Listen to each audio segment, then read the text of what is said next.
Hello दोस्तों। आज जो वीडियो है वो हम बात करने वाले हैं ट्रांसफॉर्मेशन का 7th पार्ट है वीडियो, मतलब चैप्टर का। थोड़ा लंबा हो गया है, लेकिन एक्चुअली मैं सोच रहा था कि आपको धीरे धीरे समझाने की कोशिश करूं। तो ये 7th पार्ट है, इसके बाद एक और पार्ट आएगा, वो लास्ट पार्ट होगा इस चैप्टर का, ट्रांसफॉर्मेशन का। ठीक है, चलो देखा जाए क्या लिखा है। Conversion of simple sentence into complex. अब हम जो ट्रांसफॉर्मेशन देखेंगे वो देखेंगे कि कोई सिंपल सेंटेंस लिखा होगा उसको हम कॉम्प्लेक्स, यानी कि उसको एक तरीके से देखा जाए तो हम दो सेंटेंस बनाएंगे, दो कह सकते हो या आप कह तो 1.5। एक फुल सेंटेंस, एक हम बनाएंगे सब ऑर्डिनेट या सब आप कह सकते हो सब कोऑर्डिनेट। ठीक है, हाफ, दोनों मिला के 1.5 हो गए, या दो भी हो सकते हैं। ठीक है, तो मेन चीज़ ये है कि हम सेंटेंस जो कोई एक लाइन में लिखी हो या एक सेंटेंस में लिखी हो, उसको हम एक से ज़्यादा सेंटेंस पर लिखने की कोशिश करेंगे। तरीका आपको पता है, कॉम्प्लेक्स सेंटेंस किसे कहते हैं, सिंपल सेंटेंस किसे कहते हैं, ये हम पहले डिस्कस कर चुके हैं। थोड़ा सा जब हम ये भी एग्जांपल बताएंगे तो बता भी देंगे। जैसे इसको बनाते कैसे हैं, अगर कोई सिंपल सेंटेंस में लिखा है उसको कॉम्प्लेक्स बनाएं कैसे, उससे कई सारे तरीके हैं। ठीक है, कंडीशन है। अब पहला, एक्सपेंडिंग अ वर्ड और phrase into a noun clause. हम एक क्या कहते हैं, नाउन क्लॉज के रूप में उसको चेंज कर देंगे। इसको कोई एक वर्ड होगा या फ्रेज, उसको हम बदल देंगे नाउन क्लॉज में। जैसे I am certain of giving your satisfaction. मैं सर्टेन, मैं निश्चित हूँ आपके सेटिस्फेक्शन से, मैं निश्चित हूँ। ठीक है, कि आप मुझे सेटिस्फेक्शन दे दोगे। ठीक, सॉरी, मैं आपको सेटिस्फेक्शन दे दूंगा, गलती हो गया। I am certain of giving you, मैं मतलब मैं निश्चित हूँ आपको देने के लिए। ऑफ गिविंग यू मतलब देने के लिए, क्या, सेटिस्फेक्शन।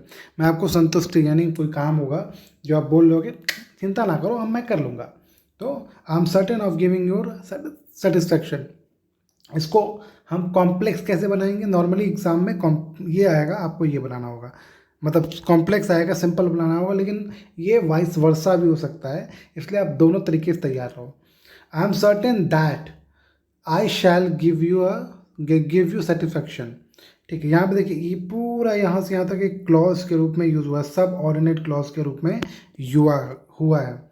तो आई एम सर्टेन, मैं निश्चित हूँ आपको मैं ये, मतलब एक तरीके से कह रहा हूँ, मैं दे रहा हूँ आपको, क्या दे रहा हूँ, सेटिस्फेक्शन दे रहा हूँ। मैं निश्चित हूँ कि मैं आपको सेटिस्फेक्शन दे रहा हूँ, अर्थात दे दूंगा। तो I am certain that I shell give you satisfaction. Ideally जब पुराने ज़माने में इंग्लिश पढ़ी जाती थी, पुराने मतलब मैं बात कर रहा हूँ आज से मिनिमम 10 साल पहले या 5 साल पहले, 5 साल तो नहीं 10 साल पहले, जो इंग्लिश पढ़ी या लिखी जाती थी उसमें शैल का यूज़ किया करते थे हम लोग एज पर रूल। पर अब क्या है कि थोड़ा चेंजेस आ गए हैं, ज़्यादा मॉडर्न हो गया है अपना लैंग्वेज क्या होता है, लैंग्वेज भी धीरे धीरे चेंज होता है। तो हम शैल का यूज़ की जगह यहाँ पे विल का यूज़ कर सकते हैं, कोई दिक्कत नहीं है, आपको नंबर मिल जाएगा। ठीक है, लेकिन आप चाहो तो आइडियली शैल का यूज़ करो, स्पेशली रिटन में। ओरल में आप विल लगा दो, कोई दिक्कत नहीं है। रिटन में अभी भी कई सारे जो टीचर्स हैं वो शैल ही प्रेफर करते हैं, तो शैल को ही मानते हैं। विल लगाओगे तो दे विल डाउट कि आपने आपको नया तरीका पता है कि आपने तुक्का मार दिया कि विल शैल में से कोई मारना है तो विल मार लिया था, नहीं। इसीलिए कोशिश करो रिटन में आप शैल का यूज़ अभी करते रहो 2-3 साल और। ठीक है, और लेकिन ओरल में आप विल का यूज़ कर सकते हो। I am certain that I shell give you satisfaction, इस तरीके से। सेकेंड, ही कन्फेस्ड हिज क्राइम, उसने अपने क्राइम को कन्फेस कर लिया, यानी मान लिया। तो ही कन्फेस्ड दैट कि he had committed the crime, उसने कन्फेस कर लिया कि उसने गलती की है या उसने क्राइम किया है, उसने जुर्म किया है। ठीक है, गुनाह किया है, ठीक, पाप किया है। मैं पर्यायवाची बोल रहा था। ठीक है, अब देखिए ये सेम चीज़ यहीं पे है, मैं इसको रिपीट नहीं करना चाह रहा हूँ। ये पूरी बॉक्स में वही बात कही गई है। जब आपको पीडीएफ दिया जाएगा, 8 पार्ट में पीडीएफ दूंगा मैं, वहाँ से आप इसको पढ़ लेना। मैं इसको पढ़ के थोड़ा टाइम अपना एक तरीके से कह सकते हो कम हम लोग यूज़ कर रहे हैं, बात वही जो मैंने कहा है। सेकेंड, एक्सपेंडिंग अ वर्ड और a phrase in an executive clause. कोई एग्जेक्टिव क्लॉज होगा, उसकी जगह हम एक्सपेंड कर रहे हैं कोई एक वर्ड या फ्रेज को। ठीक है, ठीक, जैसे he saw blind man, blind किसे कहते हैं, एग्जेक्टिव है, सिंपल सी बात है। तो एग्जेक्टिव, ब्लाइंड एग्जेक्टिव वर्ड होता है, तो या एग्जेक्टिव से कई लोग बोलते हैं। तो he saw a blind man, उसने एक अंधे लड़के आदमी को देखा। तो he saw a man who was blind, उसने एक आदमी को देखा जो अंधा था। ठीक है, तो ये ये एक तरीके से क्या कह रहे हो हम, चीज़ों को थोड़ा कॉम्प्लेक्स बना रहे हैं। ठीक है, क्या बना रहे हैं? कॉम्प्लेक्स। ठीक। I bought a costly pen, मैंने एक महंगा पेन खरीदा। तो आई बॉट अ पेन, मैंने एक पेन खरीदा विच वॉज कॉस्टली, जो कॉस्टली था। ठीक है, ये हम थोड़ा कॉम्प्लेक्स बना रहे हैं। ठीक है, समझ में आया? Last, I was born in his village, मैं उनके गांव में पैदा हुआ था। This is the village where I was born, ये वही जगह है जहाँ मैं पैदा हुआ था। आप इसको ऐसे सिंपल तरीके से बना सकते हो। यहाँ सिंपल मतलब ये है, सेंटेंस को आप सिंपल कर दो। जहाँ कॉम्प्लेक्स में हम सिंपल सेंटेंस लिखे हो तो उसको मिलाकर हम कॉम्प्लेक्स बना देते थे, इधर का मिला करके। इसमें क्या करना है आपको, उसको उसी को सिंपल लिखना है, सिंपल भाषा में, कि मेरे पास एक कुत्ता है, कुत्ते के 4 पैर हैं हमें या ऐसे कह सकते हो, I have a dog, he is pet. ठीक है, he is a pet animal. खासकर आजकल हमें पता है कुत्ते जंगली भी होते हैं और कुत्ते पालतू भी होते हैं। तो हम ये एक्सप्लेन कर रहे हैं कि I have a dog, he is pet. इसको आप ऐसे भी कह सकते हो, I have a pet dog, ऐसे कह सकते हो। ठीक, तो इस तरीके से कह सकते हो। बात एक ही है, कहने का तरीका है, ये एग्ज़ाम में आएगा। अभी एग्ज़ाम में आपको ये बताया जा रहा है, ये ऐसा ये सब क्यों कराया जाता है? इसलिए कराया जाता है कि आप कॉन्वर्सेशन को, जब आप किसी से बात कर रहे हो, जब किसी से आपको डील करना होगा इंग्लिश में बात करने के लिए, तो आप सुटेबल हो, जिसमें आपको आसानी होगी, आप उसको स्विच कर दो। ठीक है, या एक तरीके से जो सामने वाला बंदा है, अगर वो सिंपल सेंटेंस ज़्यादा अच्छे समझ रहा है तो उसको सिंपल सेंटेंस समझा दो। उसको कॉम्प्लेक्स सेंटेंस उसको समझ में आता है तो आप उसको कॉन्वर्सेशन में आप कॉम्प्लेक्स सेंटेंस का यूज़ करो। एक ही पैराग्राफ में आप कॉम्प्लेक्स सेंटेंस का यूज़ करो, सिंपल सेंटेंस का यूज़ करो। ठीक है, पैसिव वॉइस का यूज़ करो, इनडायरेक्ट का यूज़ करो, ये सब आप यूज़ कर सकते हो। इसीलिए आपको ये सब बताया जाता है कि आप इन फ्यूचर आप इन सब चीज़ों का यूज़ कर सको। ये नहीं एग्जाम में पास हो सको, in future in life when you use English as a language, जब आप इंग्लिश को एज अ लैंग्वेज यूज़ करोगे तब आपको ये सब हेल्प करेगा। ये जो ग्रामर आप पढ़ रहे हो बेसिक, ये आपको उस समय हेल्प करेगा। ठीक जैसे अभी कभी कभी क्या होता है ना, मैं एग्जांपल एक दे रहा हूँ छोटा सा, फिर मैं आगे बढ़ता हूँ। कभी कभी क्या होता है कि मैं अपना एग्जांपल दे रहा हूँ। कभी कभी मैं किसी से कॉन्वर्सेशन कर रहा हूँ और अचानक मेरे दिमाग में एक सेंटेंस आया जो मैं बना नहीं पा रहा हूँ। ठीक है, मुझे लग रहा है कि कहीं कुछ एक वर्ड है जो मिस हो रहा है। मैं 3-4 वर्ड मैं अपने दिमाग में सोच लिया हूँ, अब मैं आगे एक वर्ड बोलना चाह रहा हूँ लेकिन वो वर्ड मुझे नहीं आ रहा है, या आगे के सेंटेंस मुझे लग रहा है कि मैं जो सोच रहा हूँ गलत हो सकता है। ठीक है, मुझे डाउट है, तो मैं क्या कर रहा हूँ, एक काम करो, इसको ट्रांसफॉर्मेशन के रूप में दूसरे तरीके से बना लो। ठीक है, जो मुझे आता है उसको बना लो। यानी सिंपल ऐसे कह सकते हैं, मान लो सपोज करो मुझे कहना है कि राम जी ने रावण को लंका में जाकर मारा।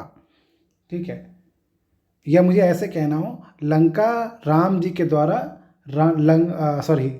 रावण लंका में मारा गया राम जी के द्वारा, ये मुझे कहना है सपोज करो, और मैं अटक गया, मैं बोल नहीं पा रहा हूँ, मैं फंस रहा हूँ, तो मैं क्या करूँगा, मैं इसी सेंटेंस को दूसरे तरीके से कहने की कोशिश करूँगा जो मुझे आसान लगेगा। जैसे जो पहला मैंने बोला, राम जी ने लंका में जाकर रावण को मारा।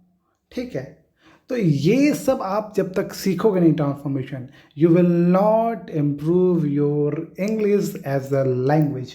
आप लैंग्वेज के बेस पर, मतलब इंग्लिश को एज अ लैंग्वेज आप इम्प्रूव नहीं कर पाओगे, ये मैं कहना चाह रहा हूँ। ठीक है, आगे समझ में आ गया? आप लोग भी ऐसा करते होगे। चलिए आगे देखते हैं।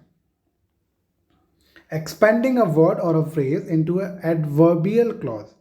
ठीक है, हम उसको एक एडवर्बियल क्लॉज में बदल देंगे। ठीक है, लेकिन ये तब हम तभी करेंगे जब वो एज एन एडवर्ब बिहेव कर रहा हो। जैसे ही was too weak to run, वो बहुत कमज़ोर था दौड़ने के लिए, तो यहाँ टू वीक जो है वो एडवर्ब की तरह यूज़ हो रहा है।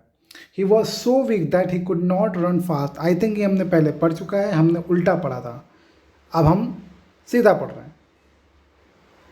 अब देखिए, till his arrival wait here, जब तक उसका अराइवल यहाँ वेट करता था, wait here till he arrives. ठीक है, वेट करो जब तक वो आ नहीं जाता है, या जब तक वो प्रस्तुत नहीं हो जाता, उपस्थित नहीं हो जाता, ऐसे हम कह सकते हैं।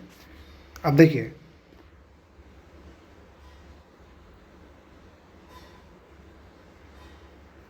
Noun clause. अब हमें जो पढ़ना है वो नाउन क्लॉज जब हमने पढ़ा था वो देखते हैं। एग्जाम्पल के लिए, please tell me your name, यहाँ पे एज अ नाउन क्लॉज है, इसको हम किसे बनाना है, हमें कॉम्प्लेक्स बनाना है। Please tell me what is your name, है ना। We have what your name is, ऐसे हम बोल सकते हैं। क्वेश्चन मार्क नहीं लगा है, ठीक है, लेकिन कोई बात नहीं, यहाँ पे क्वेश्चन मार्क लगना भी नहीं चाहिए था। अब मुझे क्यों, कमेंट बॉक्स में बताइए कि यहाँ पे क्वेश्चन मार्क क्यों नहीं लगना चाहिए था। प्लीज़ जो भी, चाहे वो एक लड़का ही या एक लड़की ही क्यों ना ये वीडियो को देखा है, अगर वो इस पॉइंट पे आके रुका हुआ है, प्लीज़ मुझे कमेंट बॉक्स में बताएं। नहीं पता तो बोलिए डोंट नो, पता है तो प्लीज़ मुझे बताएं कि यहाँ पे फुल स्टॉप क्यों लगा है या क्वेश्चन मार्क क्यों नहीं लगा है। अपने तर्क मुझे जरूर दीजिए, idea. Second, tell me your birth place, ऐसे भी कहते हैं कई लोग ऐसे भी कह सकते हैं, tell me where you were born, तुम कहाँ पैदा हुए थे ये मुझे बताओ। ठीक है, ये सब चीज़ें आप मुझे कमेंट बॉक्स में बताइए। ये एग्जांपल्स हैं सारे, मैं इसको रिपीट नहीं कर रहा हूँ, एक दो मैंने बता दिया बेसिक कि ऐसे चेंजेस कर सकते हो, आप भी कर सकते हो। जैसे आई लिव, या ऐसे नहीं, हाँ, I live a very good place, I live at a very good place, ठीक है। तो हम इसको कैसे बोलेंगे, I live at a place which is very great या विच इज़ वेरी ब्यूटिफुल, जो भी आपको सही लगे वो आप यूज़ कर लो, नाउन क्लॉज। अब हम देखते हैं एडजेक्टिव क्लॉज। ये सब एग्जाम्पल्स हैं जो आपने ऊपर पढ़ा है, उसी के एग्जाम्पल्स हैं। बस ये एग्जाम्पल ज़्यादा इसलिए दे दिए गए हैं ताकि आपको एक्सरसाइज करते वक्त दिक्कत ना हो। We should not hate the poor, the यहाँ द पुअर क्या है, एडजेक्टिव क्लॉज नहीं है, ये तो नाउन है, इसको हम यूज़ करेंगे एज एन एडजेक्टिव। जैसे we should not hate those who are poor, हमें उनको नफरत नहीं करना चाहिए जो पुअर है, जो गरीब हैं, ठीक।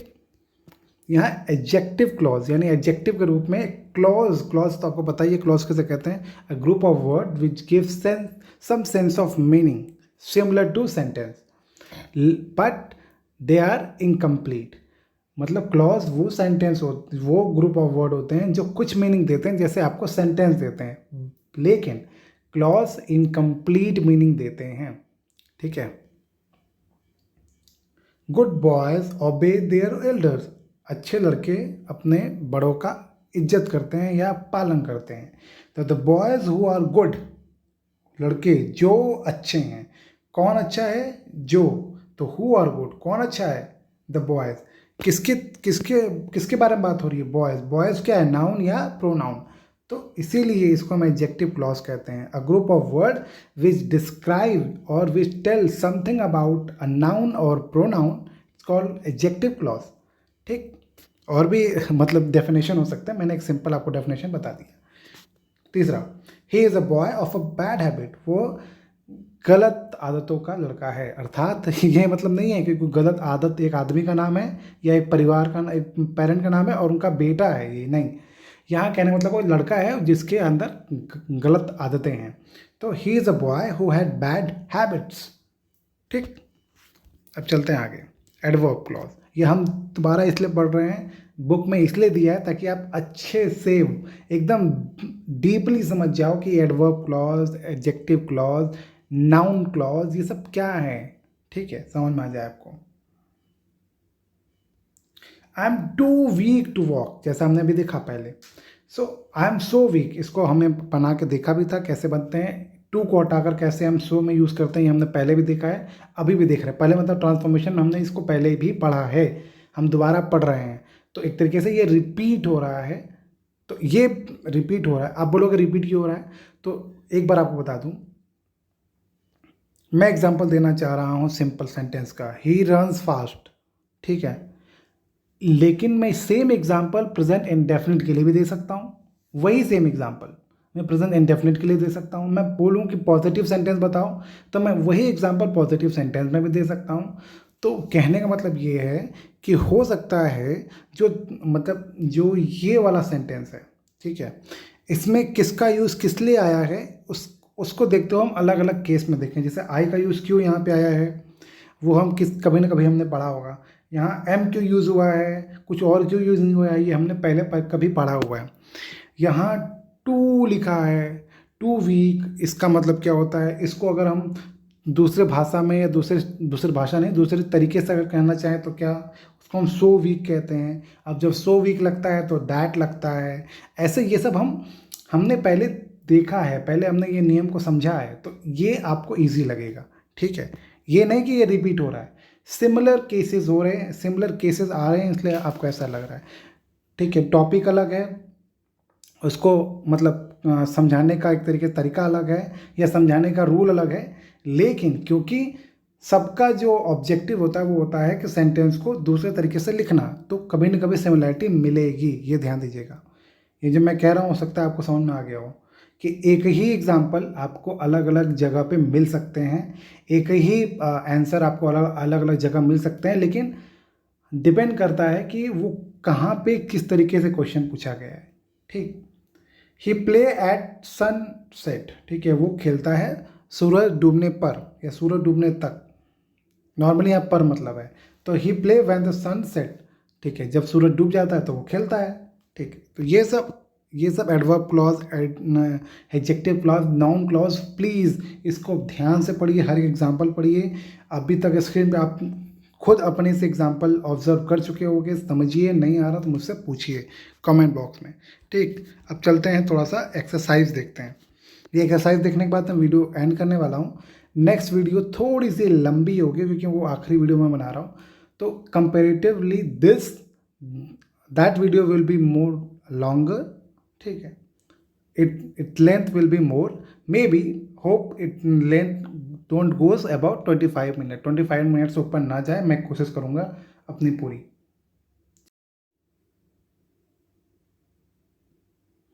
तो चलिए देखते हैं, लिखा है टेल द ट्रूथ, यानी टेल द ट्रूथ, सच बताओ, जैसे हमने देखा था अभी एग्जाम्पल, सिमिलर इशू हमने ऊपर देखा था, टेल द ट्रूथ, सच्चाई बताओ। ऐसे इसको ऐसे भी कह सकते हैं, tell what is the truth, तो ट्रुथ क्या है बताओ, तो इसका आंसर जो भी होगा वो नाउन होगा, इसलिए इसको नाउन क्लॉज कह रहे हैं, क्योंकि जो जो क्लॉज यूज़ कर रहे हैं वो नाउन की जगह यूज़ कर रहे हैं। He pleaded ignorance for of the law, तो इसको क्या जाएगा, ही प्लीडेड, ठीक है, what ignorance of the law, या he pleaded that is ignorance of the law. ठीक है, जो इसने प्लीड किया वो इग्नोरेंस ऑफ द लॉ है, इस तरह कह सकते हैं, दैट इज लगा सकते हैं। फिर he is undoubtedly a thief, तो he is undoubtedly a thief से क्या हो जाएगा, क्या हो जाएगा, he is known as a thief. इसको एक और तरीके से बना सकते हैं, जैसे ऊपर दिखा हुआ था, देखिए अब ऊपर देखिए, यहाँ पे, यहाँ देखिए नाउन वाला लिखा है, यहाँ पे, यहाँ देखिए,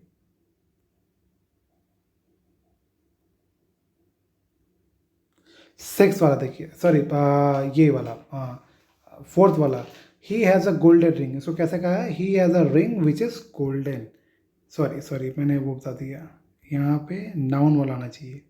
ठीक है, हाँ सिक्स वाला, his arrival is sure, that he will arrive is sure. ठीक है, तो जो उसकी अराइवल है वो श्योर है, पक्का है, तो that he will arrive is sure, वो आएगा यह पक्का है, तो ठीक वैसे यहाँ पे हो जाएगा, he is undoubtedly a thief. ठीक है, he is a thief that is undoubtedly, undoubtedly, ठीक है, या दिस दैट दैट इज अनडाउटेबल। ठीक है, अनडाउटेबल भी कर सकते हो। ठीक है, वह थिफ है, यह, इसमें कोई शक की बात नहीं है, ही इज अ थिफ, ठीक है, दैट इज अनडाउटेबल, ऐसे कह सकते हैं। ठीक, बाकी सब एग्जाम एक्सरसाइज आप करिए, 19 वाला भी करिए, जो थोड़ा एडजेक्टिव में आपको यूज़ करना है इसमें, यहाँ पे आपको एडवर्ब यूज़ करना है, करिए, कोई दिक्कत परेशानी हो तो पूछिए। मैं ये वाला एक बार बता दे रहा हूँ, ये वाला, he is too lazy to work hard, क्या हो जाएगा, he is so lazy that he can not work hard, ऐसे हम कह सकते हैं। ठीक है, इसको कैसे कहेंगे सेकंड वाला, she was absent due to his illness, हो जाएगा शी वॉज इल। ठीक है, she was ill, she was ill so that she was absent, ऐसे कह सकते हो। ठीक है, वह इल थी, ठीक है, या she was ill so that she was unable to come. इसको ऐसे भी बना सकते हो, इसको और भी तरीके से बना सकते हो। आप मुझे कमेंट बॉक्स में बताइएगा, मैं उस पर रिस्पॉन्स करने की कोशिश करूँगा। अगर मैं फ्री रहा तो मैं पक्का कोशिश करूँगा, और मैं ट्राई भी करूँगा कि मैं फ्री होकर आपके कमेंट्स के रिप्लाई करूँ। कुछ लोगों के मैं रिप्लाई नहीं कर पाता हूँ, लेट करता हूँ, ठीक है, तो मैं पूरी कोशिश करूँगा कि मैं रिप्लाई ऑन टाइम करूँ। चलिए वीडियो में एंड कर रहे हैं, नेक्स्ट वीडियो यहाँ शुरू करेंगे और वही आखिरी वीडियो होगा ट्रांसफॉर्मेशन का। ठीक, होप आपका समझ में आ गया हो चीज़ों को। अगर कहीं डाउट परेशानी हो तो प्लीज़ मुझे कमेंट बॉक्स में ज़रूर बताएं। आपने वीडियो देखा उसके लिए आपका बहुत बहुत बहुत धन्यवाद। हो सकता है कुछ डाउट अभी भी क्लियर ना हो, प्लीज़ मुझे बताएं ज़रूर। I will try to I will try to solve that issue, ठीक है, और solve that doubt specially, clear that doubt specially. Okay, चलिए वीडियो हम एंड करते हैं। वीडियो आपने देखा उसके लिए आपका बहुत बहुत बहुत धन्यवाद। Thank you so much for watching this video.